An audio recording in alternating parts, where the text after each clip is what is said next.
thanks for joining me today, Frank. It's a pleasure speaking to you. The problem I think with this one is we're going to try and keep it below 12 hours. I'm sure the two of us could probably manage that. I think so. I think my wife would have something to say about that. Yeah, I can see there being big issues at this end as well, particularly since I should be teaching first aid by about that time tomorrow. Yeah. So welcome to the interview. It's a pleasure to have you, particularly for me, because I don't know if you're aware, you were one of the very first followers I got on my YouTube channel. Oh yeah. That was a real shock when I saw your name come up. It was like, what? Oh, thank you. I enjoy your work. I think you do great stuff. Thank you for the support. I try my best. End of the day, I create stuff I enjoy. If other people like it, that's a real bonus, is the way I look at it. That's how it worked with me. Yeah, what I enjoy, I want to play in these games. I want to play this scenario. I want to play this adventure. And to me, it's just like, wow. And I get to do this and people like it. And I think it's wonderful. I always regard myself as a storyteller. That's what I really do. I tell stories. I think it's your old Celtic heritage coming out there, Frank. Probably so. Probably so. I'm impressed. Beautiful. It's beautiful. I'm telling you. There we are. Yeah. There we are. Yeah. No, I've got to be honest. I do like the graphic style of the new ones. I thought I was going to miss the old one, but I quite like these. Yeah, and considering like in the first edition, it was Tim Bradstreet that did the pillows. And what he basically did was took photographs and turned them into drawings. He did that a lot of the work he did for Vampire the Masquerade. And it looked great. Well, I don't know if you played the game as well as I did, which was see if you can find the original photo. No. What got you into wargaming and role playing? Well, I actually started with board games. I played chess as a kid. Yeah. Chess, checkers.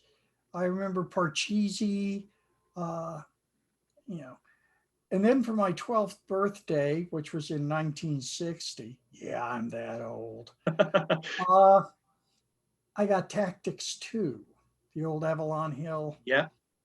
And suddenly it's like, oh, this isn't a knight. This is an armored division. Boy, this is cool. Yeah. And so I played a lot of the Milton Bradley games. Yeah. The old ones, the American Heritage series. In fact, I remember I had their American Heritage Civil War game, and I actually cut it out of Life magazine because they published it as paper cutouts. So I cut out, and that was probably my first real serious board game. Was playing that, and God, that was fun. I used to sit down there in the basement with the kid from up the street, Jeff. I think it was Jeff Myers. And we used to refight the Civil War, just up and down and doing all kinds of stuff. And boy, it was fun. And I know when I was in the Army, I wound up playing a lot of board games, mostly the Avalon Hill classics, my favorite being Africa Corps. Yeah. But here's one for you. I even played them over in Vietnam. There was an old Luzachi game called Battle of Britain. Right. And I sat there with the guy on the Air Force advisory team. He used to sit out in front of our little hooch and play that in the evening. In the middle of a freaking war zone, and he's bombing London again. Yeah, we're trying to. Somewhat surreal. Oh, it is. Oh God, Vietnam was surreal. You know, the whole experience of war is surreal. But yeah, that's how I got into it. Then when I got back to the world, as we used to say, Yeah. the land of the big PX. Friend took me, said, "You got to see this, miniatures," and I was hooked from right there. I used to play 20 millimeter Napoleonics using column, line, and square. The original rivet counter game of Napoleonic warfare. And you know, it was fun till you took it above a battalion level and then, or a brigade at best on a side. And then it just broke down completely, but we didn't care. Typical gamer, isn't it? We always push the envelope of what the rules are designed to do. We have to, yeah, that's what we do. And so anyway, then I got into RPGs through historical wargaming. I played chainmail. I had a tremendous chainmail arm. It was almost all the old Grenadier figures from Grenadier miniatures. Yeah. And I think I had some Hinchliff in there too. Some of those really old, but very nicely done 100 Years War figures that used to put out. And I got into that. And what I noted I was doing was we would actually name our commanders. Right. You know, and start with that, and you have our little side things going on, and it was fun. It was tremendous. And then Traveler came out, and that was my first RPG I dove head first into. I got an old SPI board game called Star Force Alpha Centauri.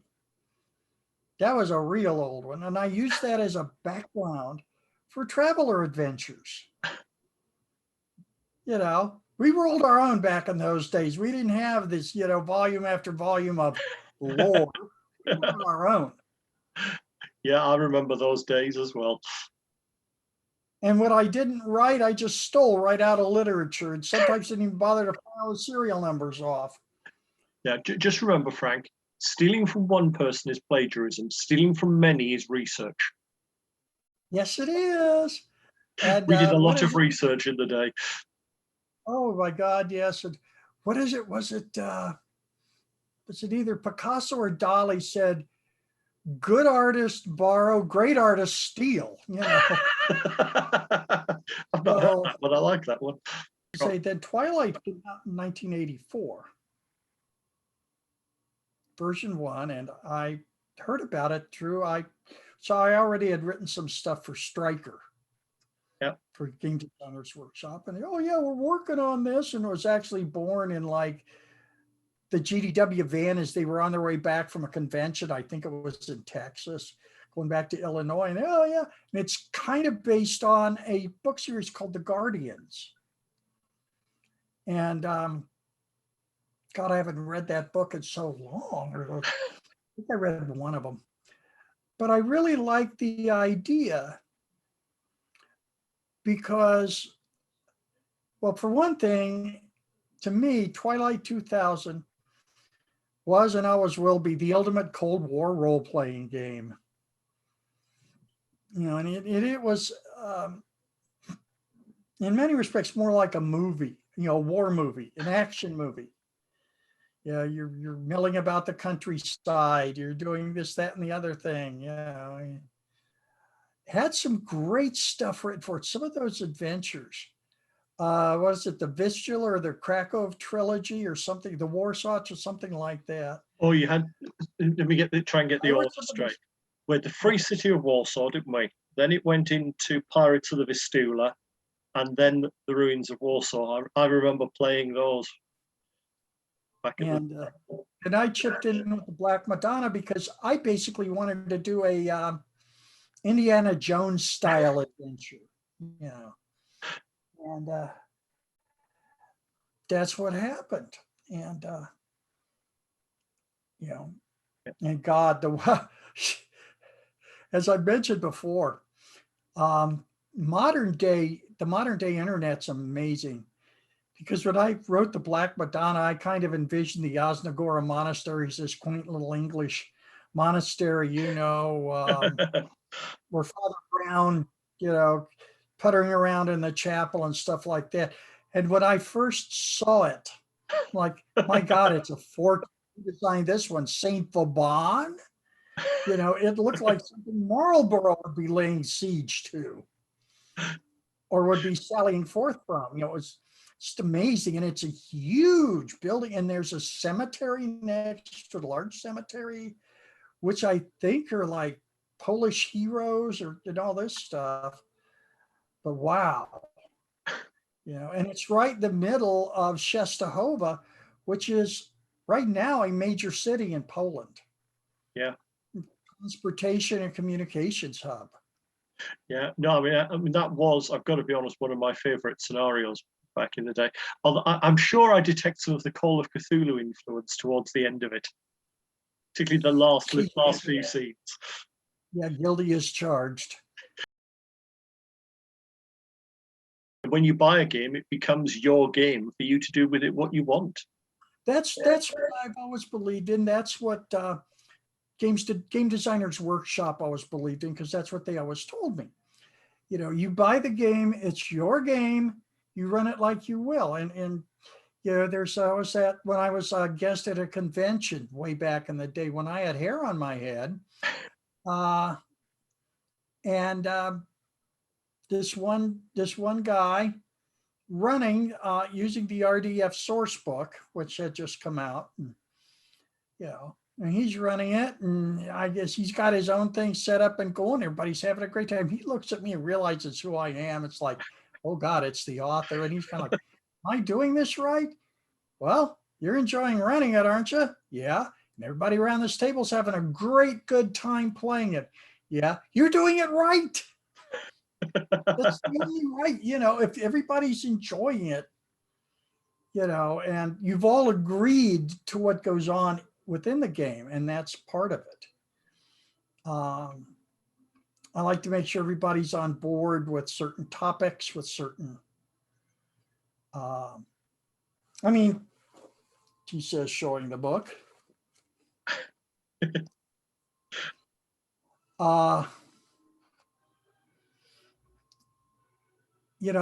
It's your game. You do it as well as you want, because you can make this into a very grim, dark world. It's very easy. The tools are there. You could make it, survival horror if you want. You could turn it into an action adventure movie. How do you want to play it? What are your players looking for?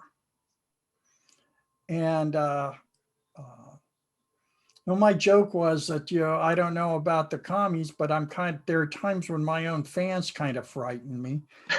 Back in the day, you used to get, hi, I really liked your game. I like killing them commie bastards. And it's like, oh, Jesus, where did these people come from? But they bought the game, they played the game, they enjoyed the game. And that's okay.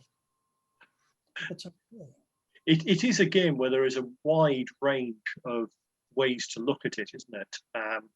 I've noticed that there's a difference between British and American groups. American groups were very focused on getting home, if home still existed, which for some obscure reason, for the British players, it seemed less of an issue.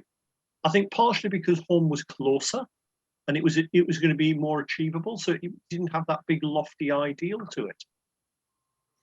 Yeah. Now, when I wrote the RDF Sourcebook, and I play tested it with my gaming group at University of South Florida, they didn't even think about going home. Why? Because they were still in an active war zone. They were still part of an active military, United States Central Command. They were still part, but yeah, some of them wanted to go home. In fact, some of them even volunteered for a nifty little recon mission I ran, because they were experienced recon troops. where they got on board one of the last U.S. operational submarines, USS Jacksonville, and they actually went ashore in the United States. They were actually reconning an area because the plan was eventually for CENTCOM to pull out and come back home. And that's, by the way, is where I pulled an absolute stinker on them. What did you do? They landed at, I think it's the Ocean Point Naval, Army Terminal in South Carolina. And they come ashore, they're doing their little rubber ducky thing. They come ashore in their little rubber Zodiacs. They penetrated inland about 5, maybe 6 miles. They come upon the ruins of a convenience store. Okay, and it's like, whoa. They go in there and they look around, and spray painted on the wall in big letters is that famous phrase, the Cthulhu Fhtagn. In his house and sunken Rillier, dead Cthulhu lies dreaming. They're like, what? And of course, a couple of them look right over to my bookshelf on which I've got all of the Call of Cthulhu material. And they're like, he wouldn't. And my then girlfriend at the time just nods her head and goes, oh yeah, he would. And all of a sudden, these guys are shooting at squirrels. Nobody got a good night's sleep. The next day, they packed up and headed, mission's over. Headed back for the pickup point. And the funny thing is, had they bothered to really search the convenience store, they would have found the dead body of the clerk with his backpack, what was left of it, and an old ratty, torn copy of Call of Cthulhu. Joke. I love and it's kind of, like, well, now we know why the war started.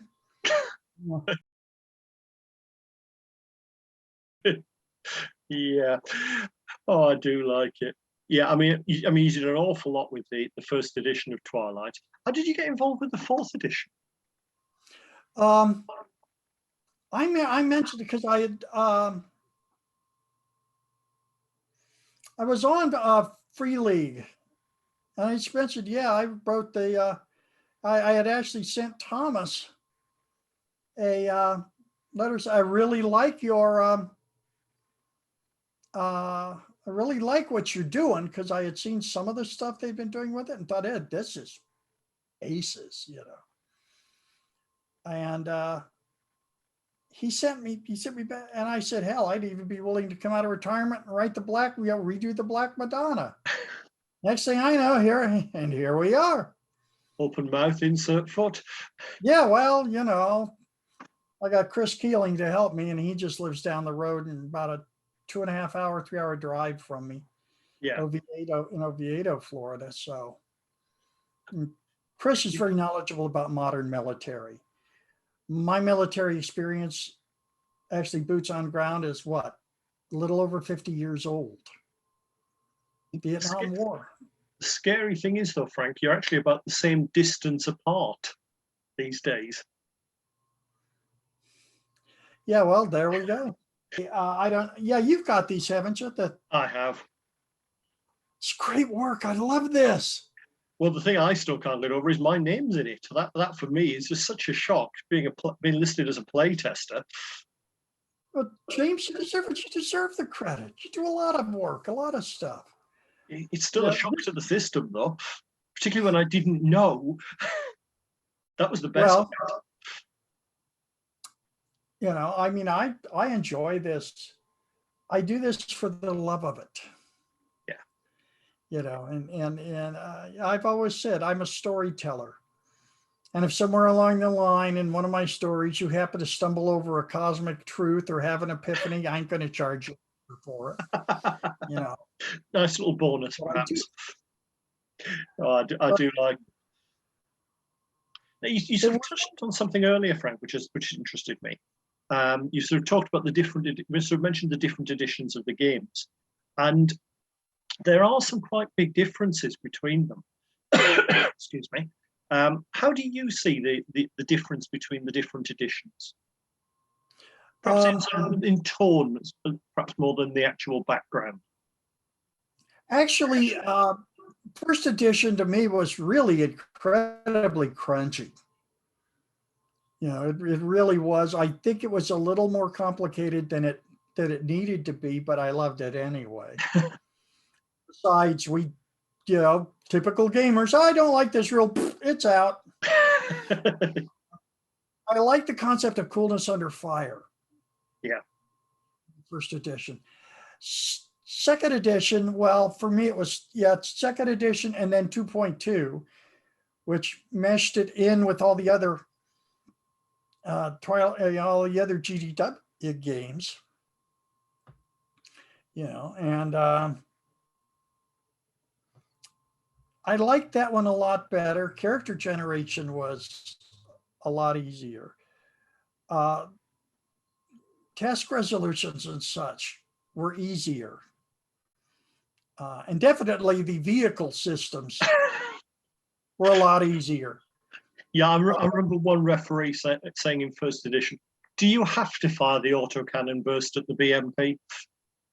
He knew it was going to take a good half hour to figure it out. Yeah, that's where I really started. Yeah, you fire your autocannon at the BMP, you hit, BMP goes blam. Yeah. That's it. Next. I mean, you really have to, because the pace of firefights and those kinds of encounters is so frantic. And if you sit there and you have to spend 30 minutes to an hour, then wow. There was Twilight 2013? It was. I have the PDF of that buried somewhere in my computer files, never again to see the light of day. Just I bought it, put money in their pocket, and thought, well, not my thing.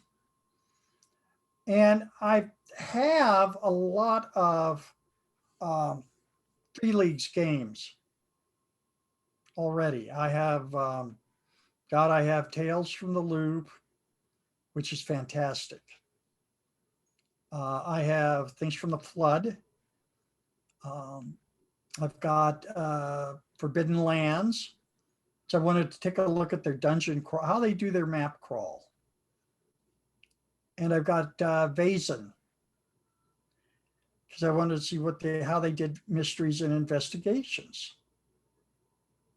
Hardcore. And I really liked what I saw and what I gamed.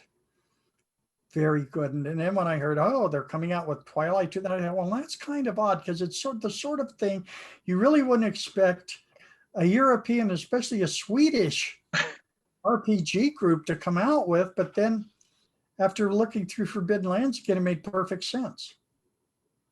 It's the same style. It's the map travel, it's the encountering. It's sort of like Conan with an AK-47. And it's much, I think I said, my God, they're going to do it right. I know they are. And I was not wrong. They have done it right. I have the Colonial Marine, I have Alien, and I also have the Colonial Marine manual. CMOM, Colonial Marine Operations Manual. The amount of lore packed into that one is amazing. And it's really good. It's very good. I have had other stuff based on intellectual properties. For example, in my archives is Ring World. Chaosia brought that out. Yeah. And I've got all the material. And one day I was talking with Mark Miller at a convention. And he said, and mind you, this is Mark Miller, the guy that does travel. He said, I'm really kind of intimidated. I said, I'm not sure I wanted to run that or not, because I'd be afraid of getting it wrong. Not justice. And I'm like, this is the man that designed Traveler. And considering the fact too that it's in archives because my Ring World is autographed by Larry Niven, my Ring World RPG. That's like why my 3rd edition Call of Cthulhu is not ever coming out of storage. It's autographed by Robert Bloch. Ooh, you've got some good ones there. Great guy. I noticed on the forum, I think it was yesterday, somebody was complaining about the whole stress die, coolness under fire. You know, what's up with that? It devolves the game into chaos. And my answer is, congratulations. This was one of the primal rules of war. It's not only hell, it's chaotic hell. Yeah. You know? The rules of combat were written by Murphy, weren't they? God, yes. Written by Murphy and enforced by Loki, it seems. You know, and of course, that's where you learn. There are two, well, for me, I had a sign above my armorer's bench in Vietnam that said, Murphy is an optimist. That sounds about right. Yeah, you know, it's like, there's 2 questions in the world you should never ask. The first one is, what else can possibly go wrong? And the second one is, how stupid can people be? Because the universe will answer you with challenge accepted. Yeah, I teach health and safety. If people had common sense, I'd be out of that part of the job. Yeah. Yeah, I mean, it's really bizarro. I like the whole stress dice system. Yeah. You know, I think that's very important because that does simulate what happens to you. You hit a wall. You reach that point, at least a lot of us do, where you just go, I can't do this anymore. Some men will actually break down and cry. You know, and so what? You know, you're shell shocked. That's what they used to call it. It's now called PTSD. And it's not just confined to combat soldiers either. Talk to any victim of sexual assault. Yeah. Also, too, that's kind of circle around to the game thing. That's also why if I am running a game at a convention, I will have a prospectus. This is what we're going to be doing. I will also have timeout. If one of the players, if I'm venturing into something that's going to trigger them, give me the timeout.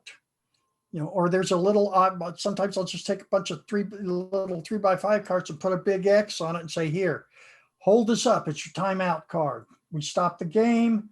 If we're going a direction that you're going to feel triggered in, then we'll just redirect. And I ask everybody around the table, please respect that viewpoint.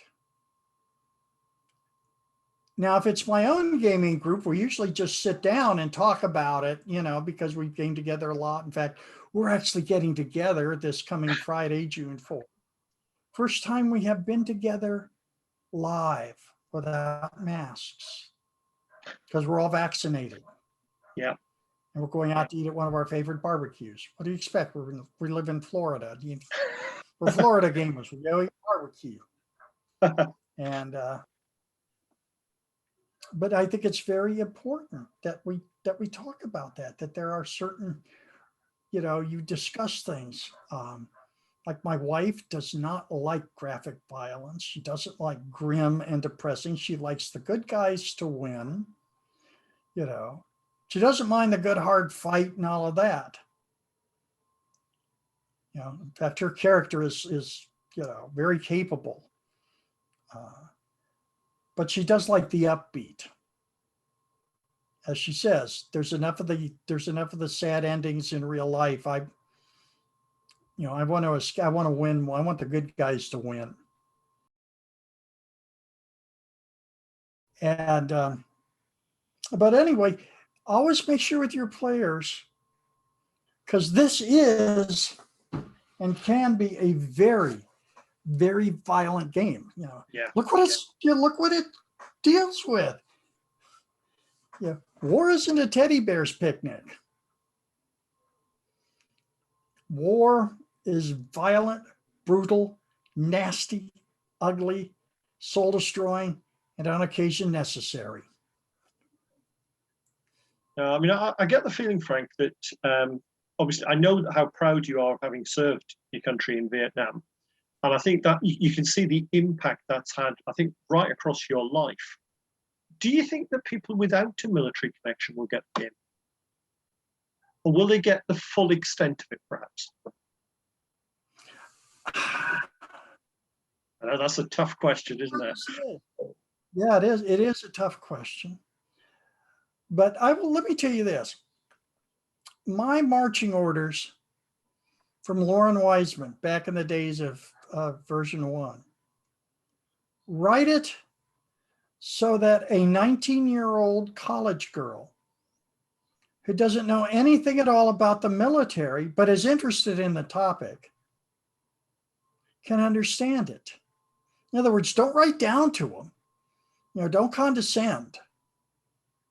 And hopefully they will, they understand it a little bit. Perhaps not as much as someone who's actually been through it. But I've seen them, like I said, I know one Twilight 2000 group, they had a guy that joined them and he was a murder hobo. It's what he played in D&D. Yeah. Not only that, he apparently was a serial rapist, at least in his fantasy life. He lasted one session before two of the other player characters turned around, shot his character dead and said, "Get out and don't come back." If this is your idea of a fantasy, we don't want anything to do with you. Yeah. And you'll get that. You'll get some of these people. Vampire the Masquerade, some of the groups I were in had some what I thought were fairly sketchy types in there. Most of them were really a lot of fun. So you're going to get that. And this is the kind of game that can really appeal to them. I'm going to shoot everything that moves. And my only solution to a problem is a firefight. Pull the trigger. Well, I guess that works till you run out of ammunition. One of the most interesting episodes in our RDF Sourcebook test was when the group had holed up in a village on the south end. On the north end was a Soviet airborne patrol. They were kind of like, okay, they're up there, we're down here. Hey, you don't mess with us, we don't mess with you. No. And they got jumped by Taliban. And they're after every Westerner, right? Yeah. They defended the village together with the Russians. In the morning, when they laid it into them. They actually, because we still had operating aircraft, they called in an A-10 strike, followed by a Hind that came in. The Russians called in, Soviets called in, and the next day they're all standing around, and they're like, okay, well, who's, and one of the guys carried a harmonica, and he played taps over both the Russians and the Americans that had fallen. It's a beautifully moving moment because it's like, you're not my enemy. And because it's something I always believed. I remember when I was stationed in West Berlin and my particular unit pulled guard duty at Spandau Prison. Yeah. And you go up there and you looked at these poor ass Russian conscripts who were about my age. Now I enlisted, so I was regular army, but still, hey, look, it's another 19-year-old kid dressed up in a uniform who would probably just as soon go out and knock down a few beers with me. Maybe if all the old men in Washington and Moscow had to go out here and crawl through the friggin' mud and get shot at and all of that, maybe there'd be a little less warfare, because it just struck me as I may be called upon to shoot this guy, and I'm not so sure I could do it. I don't know. You realize your enemy is human. that's why the first step towards training soldiers, especially if they're going into combat, dehumanize your enemy. I say this in all honesty, and I hope that people are not offended. But I never shot at a single human being over there in Vietnam. I shot at gooks, slants, slopes, zipper heads, every kind of vile, disgusting epithet you could think of. And because once you realize your enemy is human just like you, you're done, I think. And sometimes as a warrior, sometimes that brings you to that wall, and it's like, I can't do this. And I really like that with Free League, they put that all in here. You got the mechanics, you got the settings. Although I got to admit, Sweden was something of a surprise. Twilight, all of the Twilight, Sweden is usually just kind of sitting up there next to Norway going, hey, why don't the Soviets just keep the hell out, Yeah. I actually have friends. I have friends that are Finnish, and one fellow in particular, I said, when did you actually feel like you were free from the Russian menace? He said, when the wall came down finally. They see we lived right across, most of Finnish history, they lived right across their border from the Great Bear, who thought Finland should be another part of the Russian Empire. And I know people, working at a university, you get to meet people that I know an Estonian, a couple of Estonians, and they were like, we want to be part of NATO. So at least if, the old boys in the Kremlin decide they want us back, it's not going to be real easy. But I guarantee you, the Estonians, the Latvians, and the Lithuanians will fight, and they'll fight like hell. And I like the new timeline. It strikes me as a much more relevant timeline. Because I could see this happen.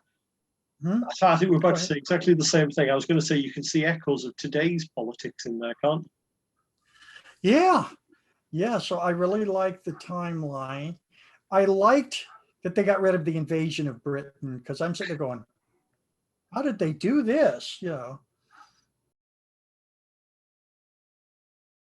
Having just got back into 20mm cold wargaming, and with a 3D printer, I now have, within a few weeks, 4 box folders full of vehicles.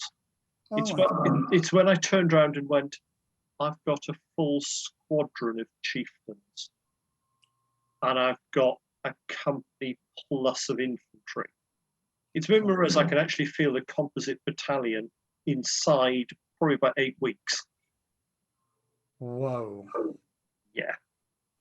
Yeah, well, that's, this will be the first time I'll be using miniatures in Twilight. I used to do it we had blackboards in the conference room. So you just put it up there, Yeah. Diagram it out and, in big, But it's really, and you look at how the graphics have improved over the years. Yeah. I mean, look at, I look at,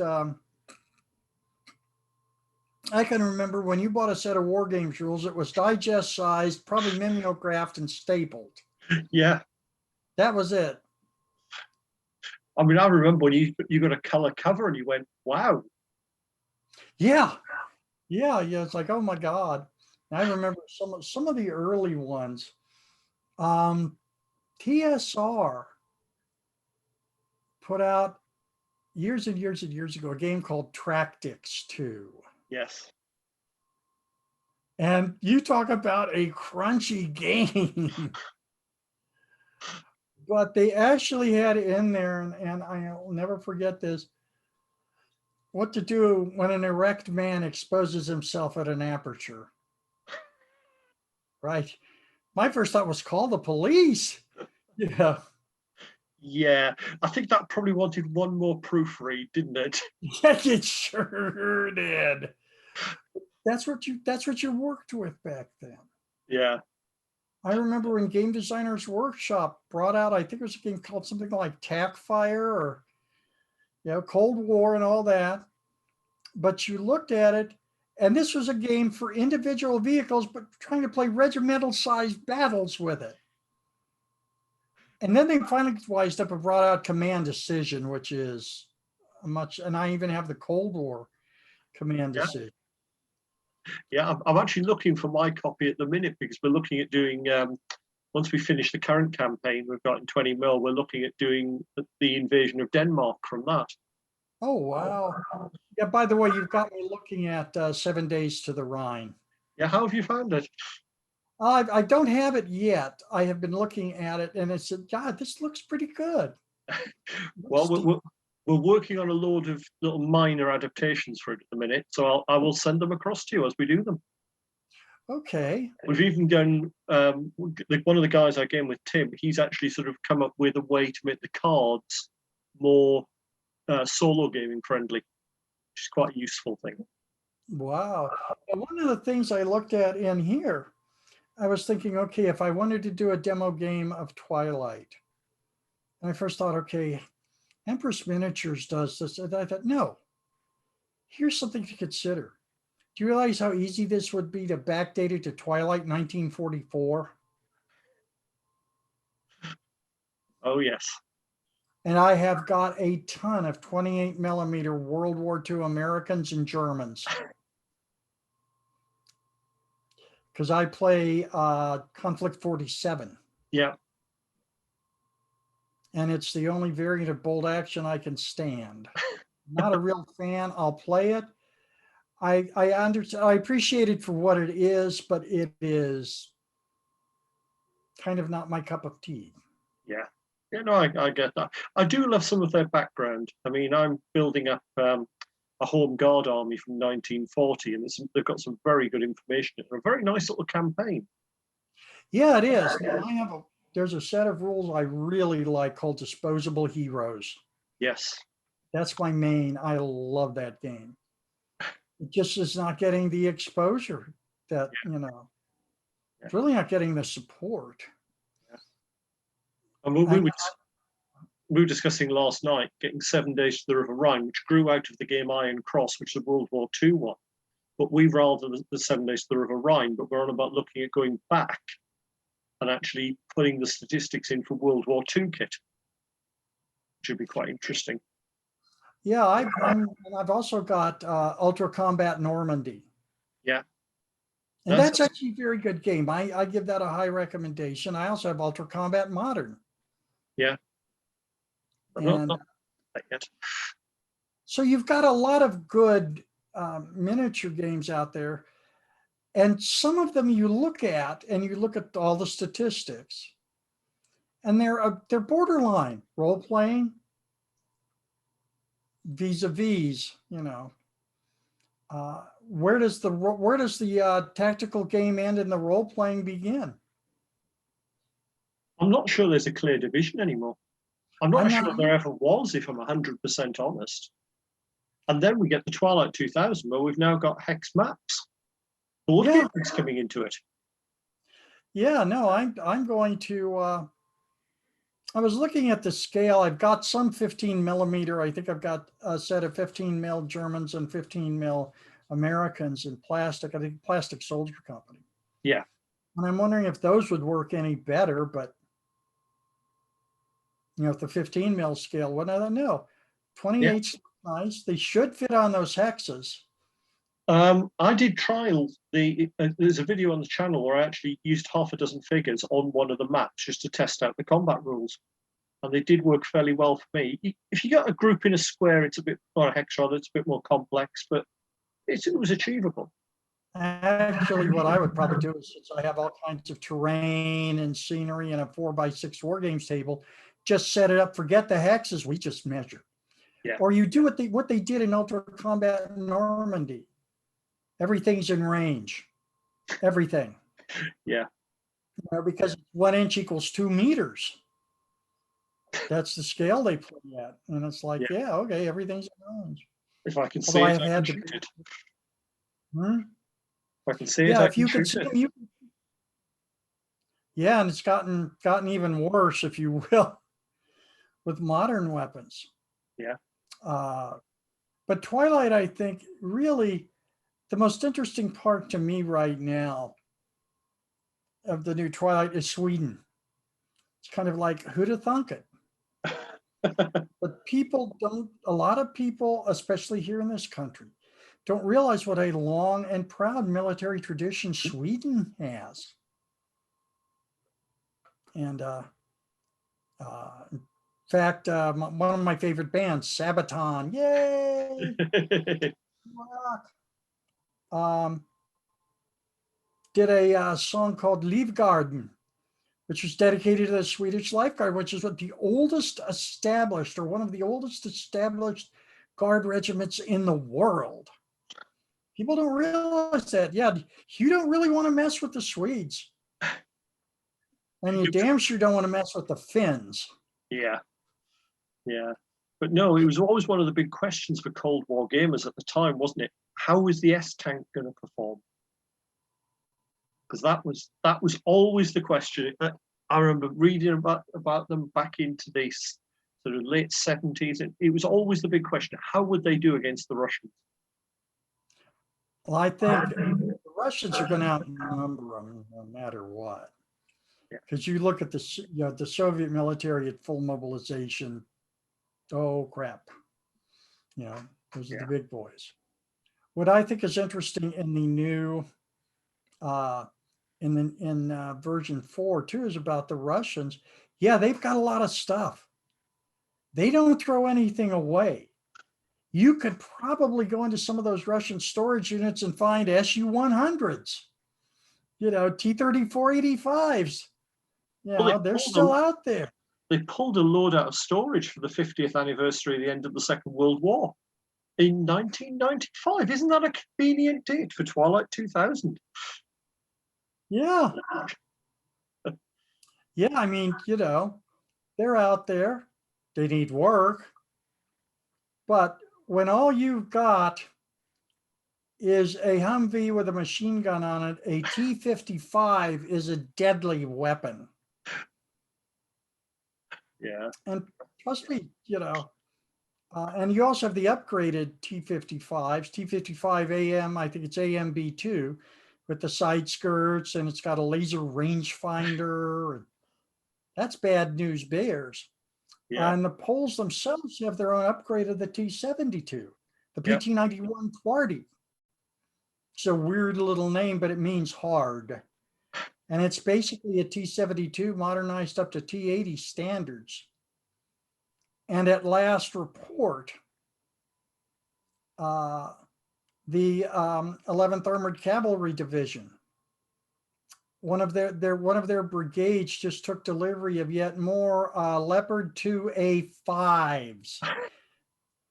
The upgraded. Oh, I'm sure the Russians are happy over that one. The Poles and the Germans cooperating. Yeah. You know, and so yeah, I mean, you know, you the battle doctrine. You can have fun with the kit. I know for second edition, I had so many Russian tanks being captured. I took the Israeli approach, the British, and they actually started putting together a unit using T-55s. Because Royal Ordnance did a lot of upgrades for the Chinese Type 59, which was their copy, with 105mm guns and so on. So I actually had with T-55s. That was quite an entertaining little unit. Yeah, what I really note about Twilight players, they're some of the world's greatest scroungers, you know. Only really second to the military, I think, there, Frank. Yeah, you know, hey, we found it, we're going to use it. There's always that. There was one story about an infantry company that had a platoon of tanks attached to it for D-Day. And by the end of the war, they still had the same tank platoon. It's just the crews had to go back to their parent unit, and they just left the tanks. And they had trained the infantry guys how to be tank crews. So it was an infantry company with its own tanks. I did a Twilight campaign called Black Horse Forward, 11th Armored Cavalry. Yeah. And it was right at the start. They crossed the border into East Germany, got lost in a snowstorm, and wound up facing a Warsaw Pact counteroffensive all on their own. And they dug right. That was the one where the tabletop talk died out, and it all sounded like radio chatter. Tactical communications. They were Bravo Troop, 2nd Platoon. And you wouldn't even hear the Bravo. You're 2120, 20 go. Roger, I have 10, count them 10, Tango, 6 twos, breaking the tree line. Roger that. Airstrike incoming. And they did that all afternoon, and it was absolutely, I mean, talk about immersion. And that's what I really aim for, is to get that feeling that you're there, that what you do really matters.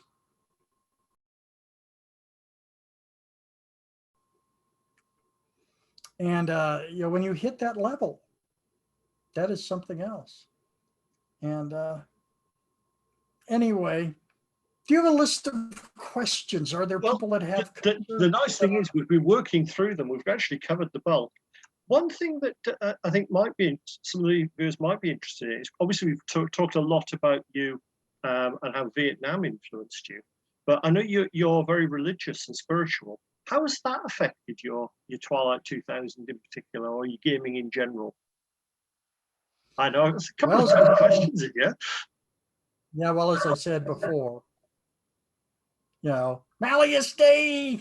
Actually, to me, this is a game. Yeah. And that's all it is. It's tale. It's a story. Has nothing to do, in many respects, a lot of respects, with what really went on. Now, as much as I do try to follow the path of Jesus, I'm also one of these people that believes if it needs a good beating, it needs a good beating. Sometimes you have to get physical. Sometimes you have to stand up to protect other people. And if you have to do that, then you just do it. You do it as quickly and as efficiently as you can, but you do it. If I see a guy, for example, obviously like dragging a little kid in a car, trying to drag a little kid in the car, I'm not going to go over there and go, oh, I'm going to go over there, grab him by the shirt and say, what the hell are you doing? Let that kid go. Well, I won't let that kid go now. I'm going to use force if I have to, but only if there's absolutely no other choice. Very much into the sort of the just war concept there. Yes. Yeah. Sometimes it has to. I don't think we could have stopped Hitler or Hirohito any other way. Yeah. I don't think we could have stopped. No, that makes perfect sense to me, Frank. Obviously, the Black Madonna is obviously quite a religious sort of aspect to it. But I have noticed 4th edition seems to have quite a bit in there as well. I think there's a lot of potential in that from a gaming perspective. And what are your thoughts on that? How do you feel comfy with real religion coming into a game? Well, first of all, I was born and raised Roman Catholic. Yeah. I was an altar boy. I'd say the Mass in Latin. I think I can still say some of it in Latin, say the responses. I went to my parish school for 8 years. I went to a Christian Brothers Academy. So I got the whole thing going up. And it does affect you. First of all, the Black Madonna is that's the soul of Poland. I mean, even in the world of Twilight, you go, okay, so who cares? There's a hell of a lot of people who would like to get their hands on that. Why? Because that symbolizes, as in fact, at one point, the Black Madonna was used as one of the symbols of the Solidarity movement. Yeah. That's how vital she is to Polish culture. Very, very much so. So what do why would you even want, are you kidding me? For example, you know what you'd get from any of the alphabet soup intelligence agencies if you had that and said, here, what do you give me for it? Just that alone. Yeah. You look at the different players. You've got, if I remember right, I believe there is an archbishop in Krakow. It's like the senior churchman when he loved to get his hands on that. Because remember, the Pope is missing. Nobody knows. Nobody knows.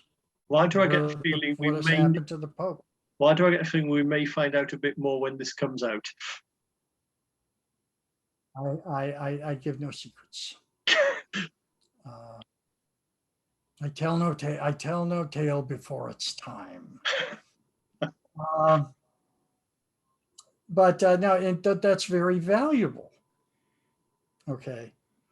There are other relics that mean a great deal. For example, just outside of Wrocław, which, by the way, is 34th U.S. Infantry Division now occupies the ruins of, that's their cantonment area. Up just north of that is another town whose name I cannot pronounce, but there's a church there. And I think it's the one that was built by the Templars. Okay. In that church are the remains of Henry the Pious, the last Polish Duke of Silesia, and also the remains of his wife, Saint Jadwiga, the patron saint of Silesia. Now, you tell me the guys down at Katowice wouldn't want to get their hands on that? Well, are not encouraging the people from the Silesian court to go, hey, why don't you bring that with you? It might just do that, Might just do that. But that has tremendous drawing power. The church has tremendous influence in Poland, more so than it does here, as much as some of the more right-wing cardinals in this country would have it. And so, yeah, that'll be in there, the spiritualism. What faith can propel people to do for both good and bad. I mean, you've got the, shepherd's flock. Yeah. That get the apocalyptic zealots. They're basically murder. They're walking, they're murder hobos. And I think I'm going to put them up in Sweden. That'll teach the Lutherans a lesson. No, I'm just kidding. But you've got that. You can see what it would do. Now, in the original Black Madonna, the Markgraf of Silesia, that iteration of General Filipowicz, wants it so he can proclaim himself, look what I've got. The modern, the newer version is he's not going to proclaim himself Markgraf of Silesia. He's going to take the reins of Duke of Silesia. He's going to pick up where by the way, and Henry the Pious was actually killed by the Mongols at the Battle of Legnica. He was fighting against the invading Mongols, and he died fighting to defend Poland, to defend Silesia. And did you imagine what that sword would be worth if you can hold it up and say, Defensor Fidei, defender of the faith. Woohoo. because that's one of the threads that are running. You have a Silesian Free State, and you do have the Free State Council, and it's a civilian government. But you also have Major General Julian Filipowicz, who one day wants to be Duke Julian I of Silesia. That's his goal. He's a good leader, a well-educated man, very charismatic and good-looking. Like I said, if I did a movie, he'd be played by the English actor John Light. You know, the very dashing and handsome, and he's got an excellent combat record.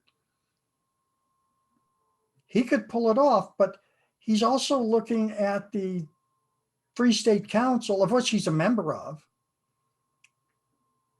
And he's thinking, okay, you know, do I want to go back to medieval, you know, rule this? Well, let's get organized. Let's see what we've got. He may, you know, he's quite willing to compromise. You recognize me as the Duke of Silesia for the Free State Council. And I'm your figurehead, you know, I'm you know, I'm head of the Free State Council or whatever, you know, and I'm the Duke, but it's still a democracy. So yeah, I've got him like that.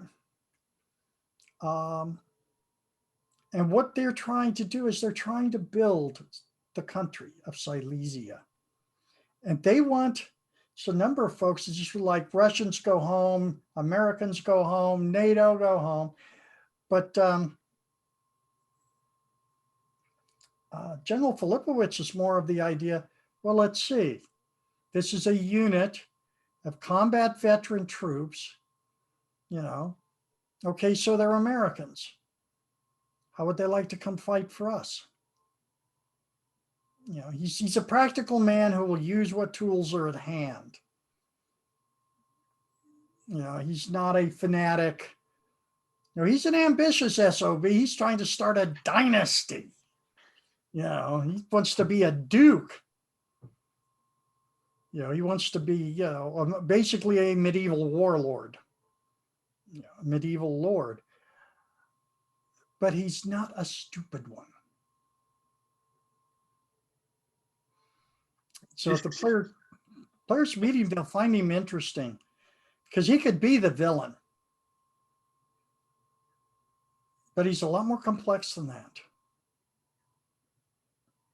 I think that's the word that sums up a good game of Twilight 2000, isn't it? It's complex. Yeah. Yes, it does. It should have choices. It should have, you know, there's a couple of groups in there you can encounter. Like I said, the Children's Crusade, for one. Yeah. That would be interesting to put that down there in Silesia, Upper Silesia. And you know what's the SDF, Silesian Defense Force, going to do? You know, what do they do? How do the children react? You know, what would it feel like if you're one of the American, you know, volunteer force or whatever we're going to call them, and you suddenly find yourself fighting side by side with a gang of 14-year-olds who are, you know, they're just as good as you are, but in your mind they're still kids.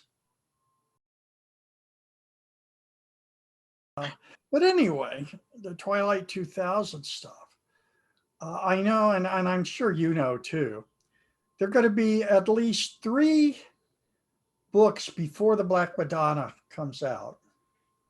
There'll be 3 supplements. You do know you've ruined some people's day by breaking that to them. I know there's people who can't wait for the Black Madonna. Oh no, it'll be here. It'll be here, and I hope you will like it. As I told you before, but I'm going to throw a teaser in, just a buzzword here. Go on.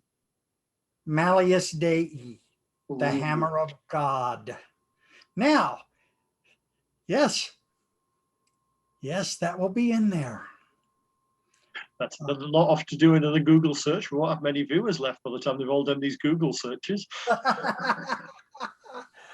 I think people will enjoy the Black Madonna immensely. Adventures in the Silesian Free State.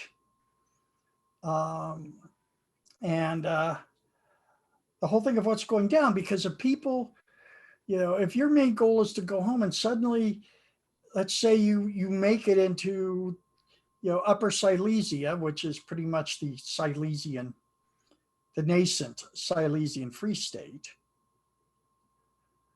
You may get an offer. Oh, look, this farm is abandoned. The family that owned it was killed.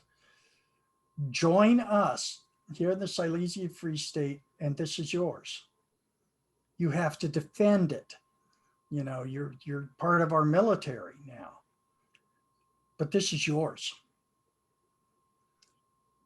And if you're saying, well, I want to go home, okay, I'd be the kind of guy that look at that farm and realize, yeah, there's no home back there. 3,000 miles away, and then another about 1,000 to 1,200 to get to where I live.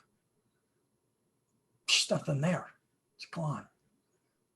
And I'd be the guy that would say, so go to place as any. Go to place as any. And I remember, one of my favorite lines. I'm a big fan of the TV series The Expanse. Yeah. Because that's what a team looks like. That's what a combat veteran teams look like. That's how they feel about each other.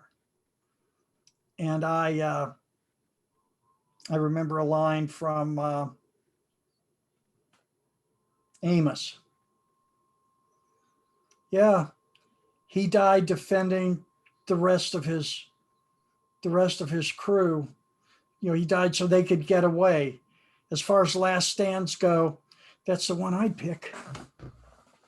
And that's that attitude, band of brothers and sisters. We are a band. We are a band. We are a family.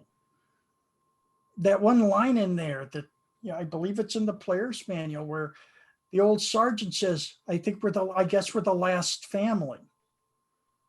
Yeah, you are. Because this is your family now. You settle in on them, if you want, you can settle in on that farm because they got some great base building rules in here. And there you go. Now, of course, you're going to change your shoulder patch from the stars and stripes to the yellow and blue eagle symbol of Silesia, and all of that. But and damned if your farmhouse and such isn't going to probably wind up looking more like a fire base from Southeast Asia, sandbagged walls, observation tower with machine gun, stuff like that. But there you are. This is yours now. And I really like that because you make that choice. Do I want to go home? And of course, for people who, my family, I was stationed at Fort Bragg. That's where my family is. They were nuked. So, there's a pretty good chance. If there's plagues, there's chances are the medical system is broken down. If you have family members that, have chronic medical. I mean, one of the things, as a diabetic, I am type 2 diabetes, insulin dependent. What the hell am I going to do? Without insulin, I will die and die rather painfully. What about those people? Well, my mom and dad are both diabetics, so they're probably gone by now. Hopefully it was quick. You face a lot of hard choices and hard truths in this game if it's run, if you run it right. And I will run it like that. You have to make some agonizing choices. There's a very interesting encounter called the Children's Crusade, where they run into, well, what if you happen to run into some of the ones that have decided to shoot at you? What do you do? That's a 10-year-old kid. Now that's unarmed combatant. He's got an assault rifle in his hand and he's using it. He just grew up. My God, and you got to live with yourself after that. Yeah, I remember running a Polish Boy Scout back in first edition with an AK. It did freak the players out quite badly. Yeah, and that's just it, I mean, I remember when I came back from Vietnam, and they said, well, it's my little sister, who at that time was 11 years old. She has since passed on, I'm afraid. God rest her soul. And she said, she'd asked about, did you ever have to kill any kids? That's a hell of a thing to ask somebody like that. But my answer, no, first of all, I said, no, I did not. But what I did say is, a 10-year-old boy giving you the finger or throwing a rock at you is just a damn nuisance. 10-year-old boy with a grenade in his hand just grew up. And I will do what I have to do to protect my comrades and myself. That I'm going to go find the bastard that put that grenade in that little boy's hand, and I am going to tap dance on his kidneys with my jungle boots. I mean, something that still, I really don't want to explore it a lot because the child soldiers I see today, you put guns in the hands of 10-year-olds. You're an effing monster in my book. You don't deserve to breathe my air. Yeah. And yeah, there was an incident. I always like to share this because it also shows that, yeah, you can actually hang on to your ideals. And I'm not bragging on me, but we were in a village. We were doing the hearts and minds. We're actually giving out candy bars to the kids. A friend of mine, his mom worked, I think, in a wholesale candy. So she used to send us boxes of big ass Snickers bars and stuff like that, And so we'd hand them out to the kids. And I had just gotten a new watch. Of course, we were armed. You don't go in the Ville unarmed. I just gotten a new Seiko wristwatch from the PX. I handed out the candy bar to the little devil, and he not only took the candy bar, watch right off my wrist, click bang, and he's gone down the alleyway, right? And I got a clear line of sight on him, and I got a .45 automatic in his shoulder holster. Why do you shoot him? What? I'm not going to shoot a kid over a damn wristwatch. My God, I couldn't live with myself. My father would disown me.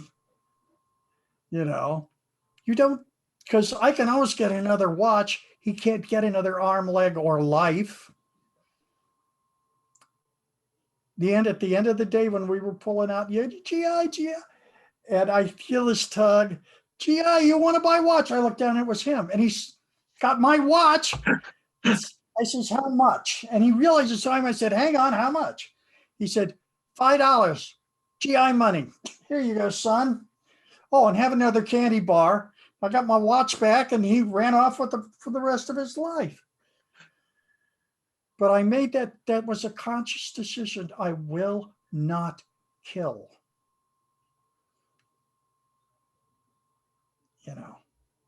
And I think that's very important. Very, very important. And here in the world of Twilight 2000, you get a lot of opportunities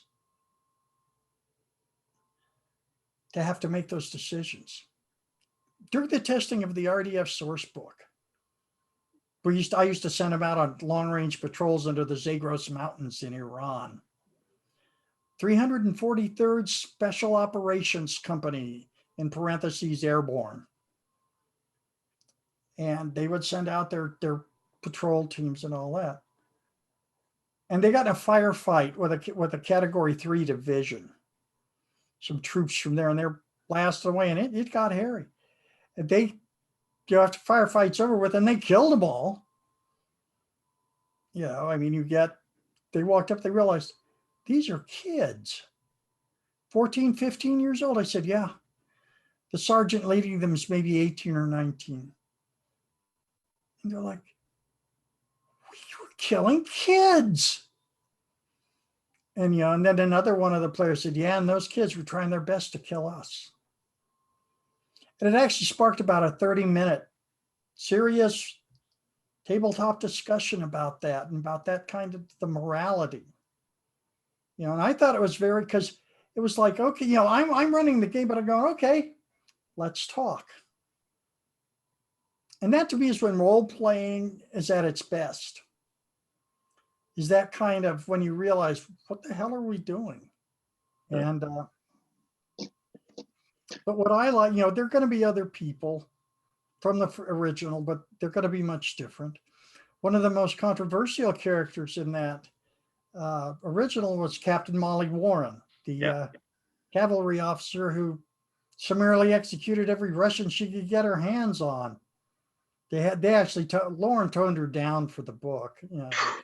For the sort of like, okay, but we're not doing that story arc anymore because I don't do rape as character builder anymore. That trope is off limits, and I don't. I'm kind of sorry I put it in the first one, but it's not coming in the second one. In fact, she is not a captain; she is a brigadier general. Bit of a step up. And she commands the 34th U.S. Infantry Division. And they're all Midwestern National Guardsmen. Minnesota, Wisconsin, except for her outfit, which is from Idaho, 160th Armored Cavalry. And, but most all of them in the 34th are kind of like, we're going home to what? Assuming we can even make it. We crossed 3,000 miles of ocean. And then what, 1,600 miles overland? Through what? As I mentioned before, there was a very good movie about gang warfare in New York called The Warriors. And after, at the end of the movie, they go back to that little depressed, funky little piece of Coney Island that's their turf. And they're like, we fought all night and lost a couple of our people to come home to this. And, she's kind of like, well, my mom and dad are gone. There's a lot of them, and the interesting thing is a lot of them are farmers, farm workers.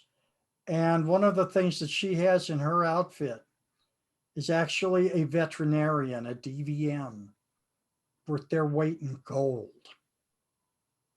And a couple of vet med techs to go with it.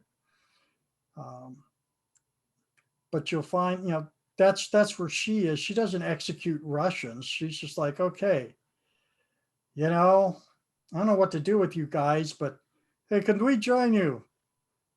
Okay, keep an eye on them, but yeah, we need all the help here in Roclaw we can get to rebuild the place.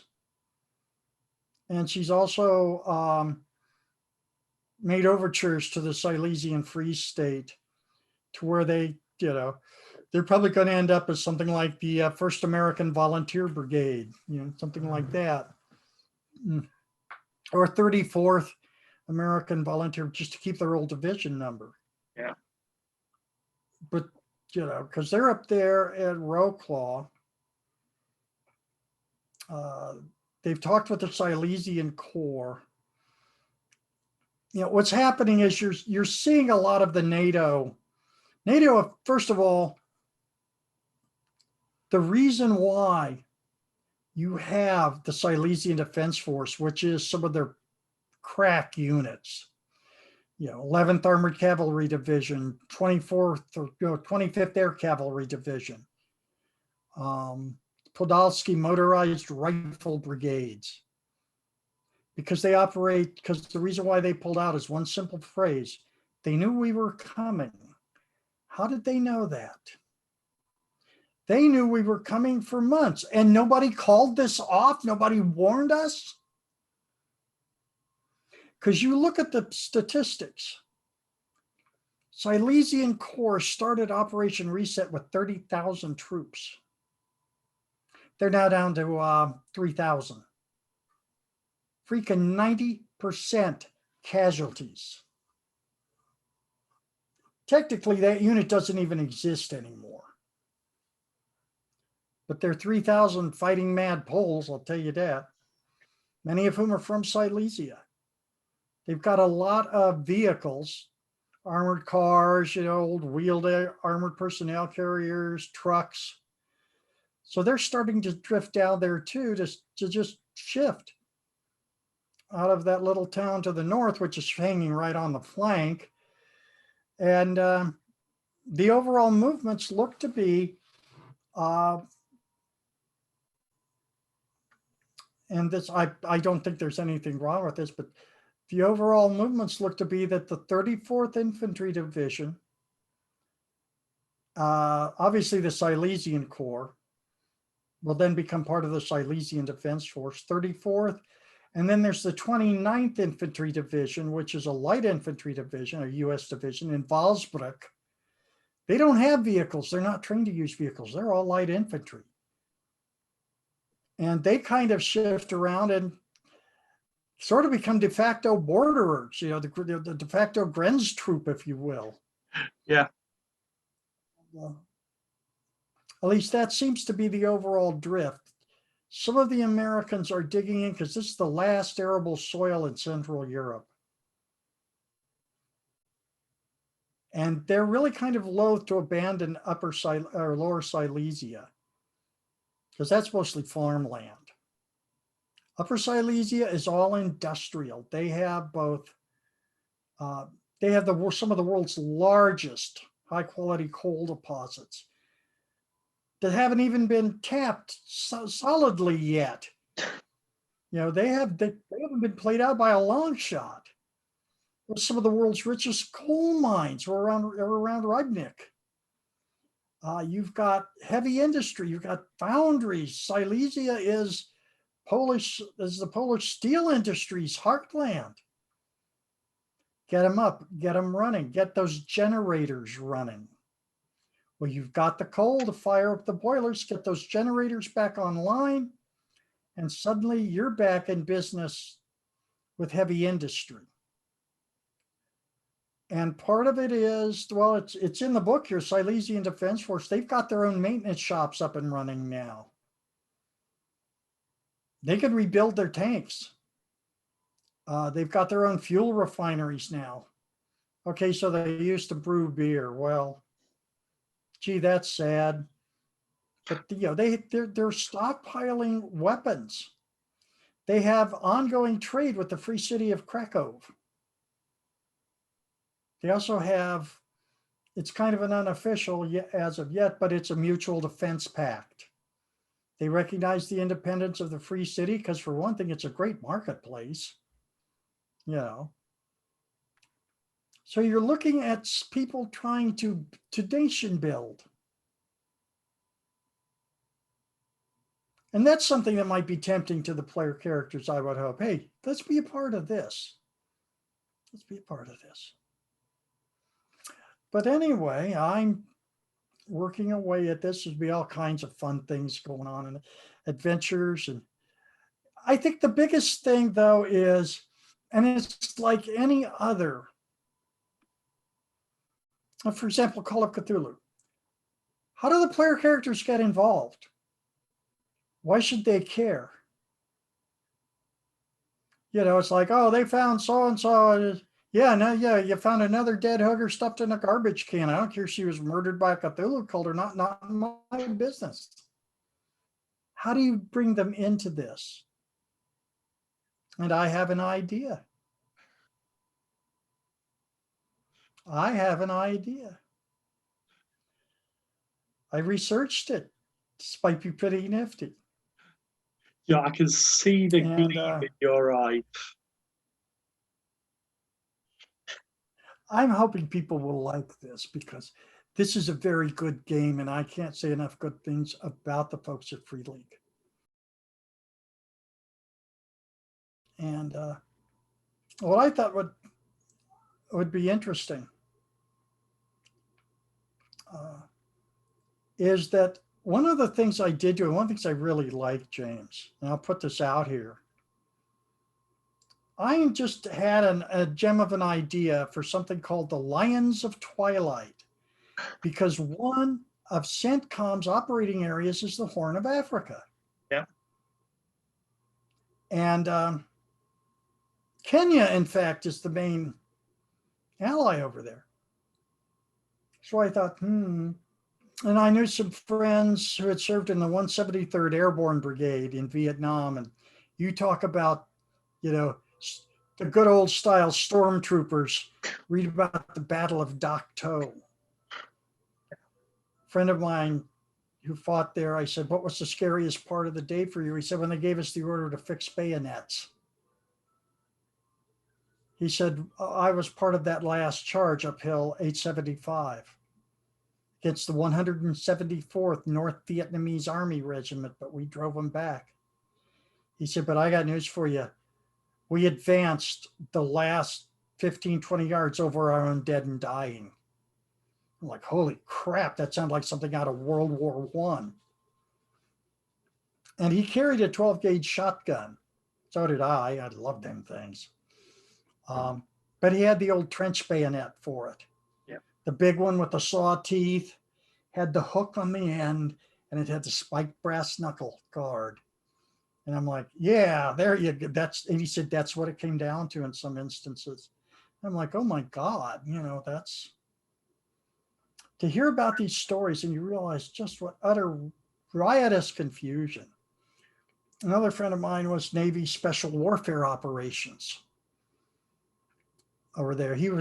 Remember the little boats out of Apocalypse Now? Yeah. He commanded one of them.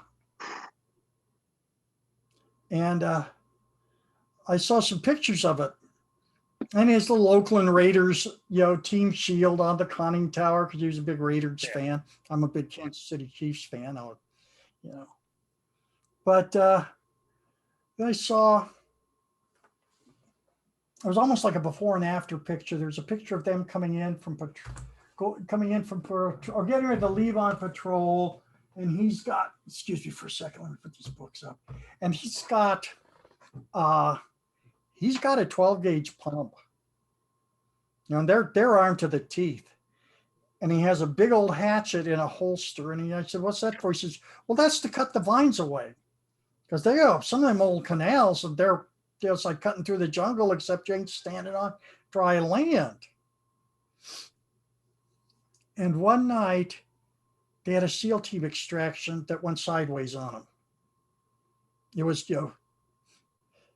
feces hit the rotary blades big time.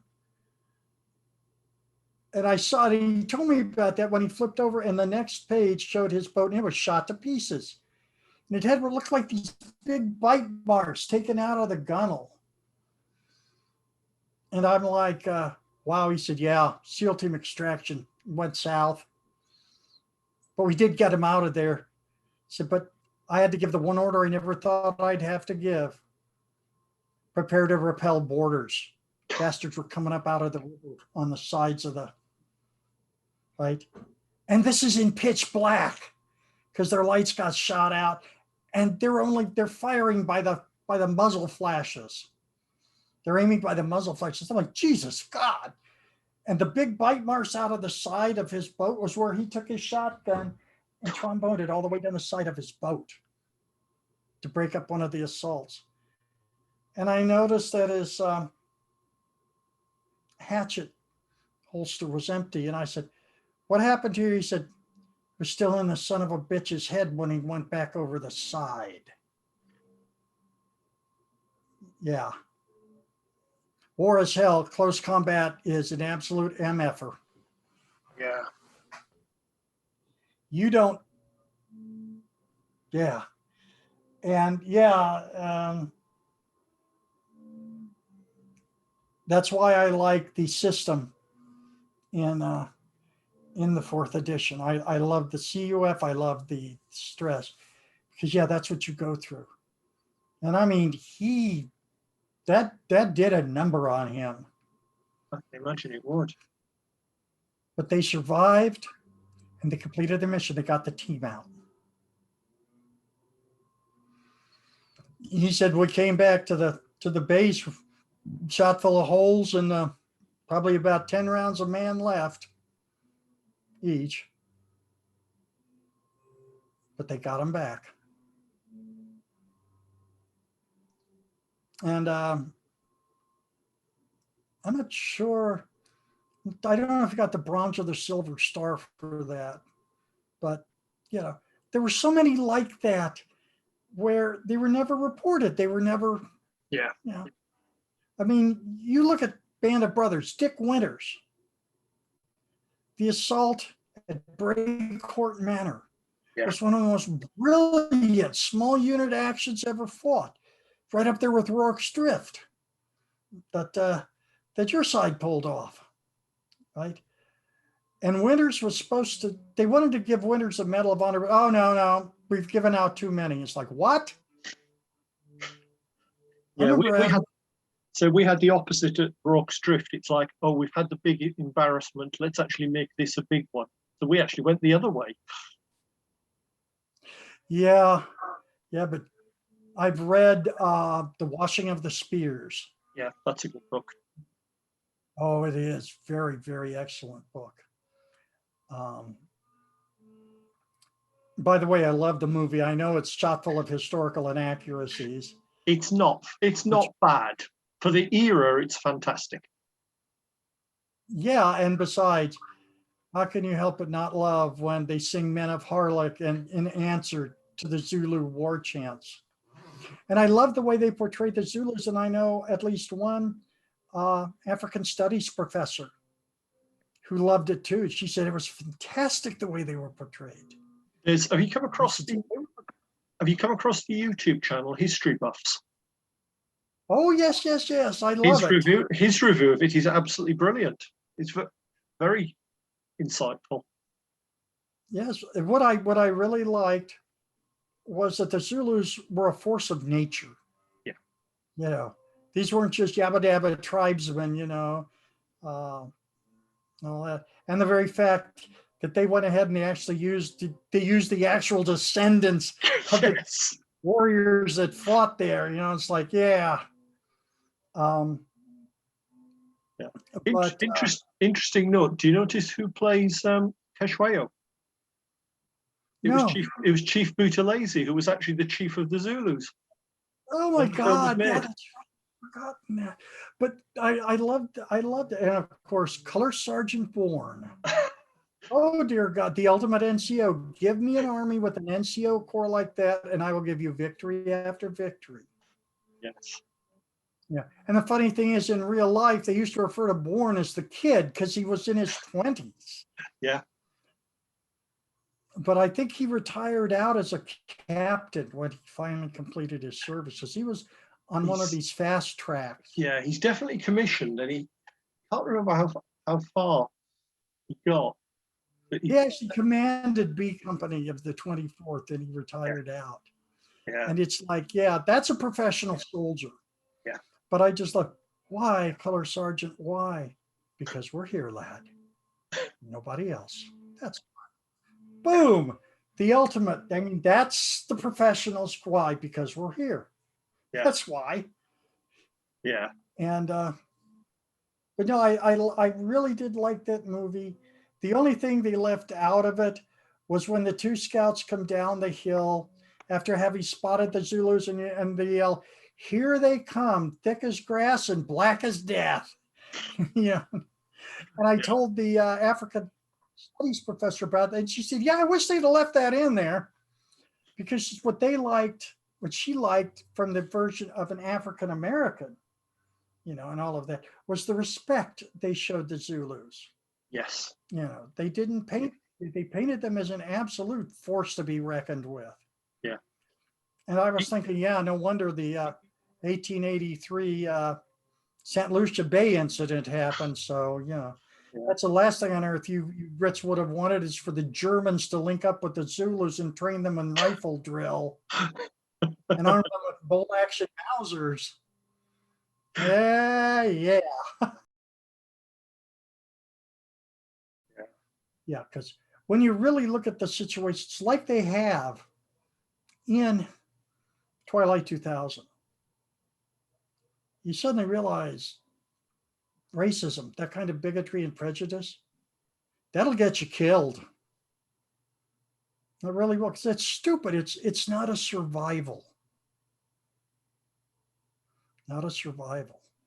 There was a lovely quote that you would probably like. Obviously, I know you're an Alien fan.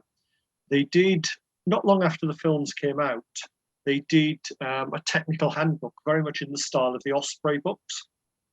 And it's full of little quotations. And there's a lovely quote where you got, I think he's a sergeant being quoted, where he says, "We've got white Marines, we've got black Marines, we've got yellow Marines, we've even got lumpy Marines, but they're all Marines." I thought that was a lovely quote. Yep, that's really neat. Yeah, I remember that, and we got Rainbow Marines, and we got, Yeah. all I got are soldiers, and they're all damn good ones. Yeah. In fact, just expanding on that, Frank, we've talked before, and you've told me the story about the Russian that you met. Yes. If I could ask you to share that, I think that's a lovely little summing up a lot of what we've said.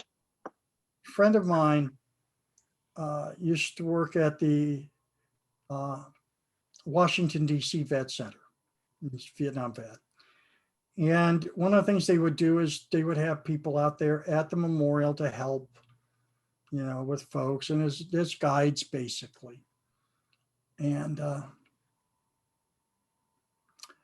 saw a guy one day, young man, nicely dressed, three-piece suit, and the guy's crying. And when the dude, and when my friend asked him what was wrong, he said with a Russian accent, "These are my brothers too."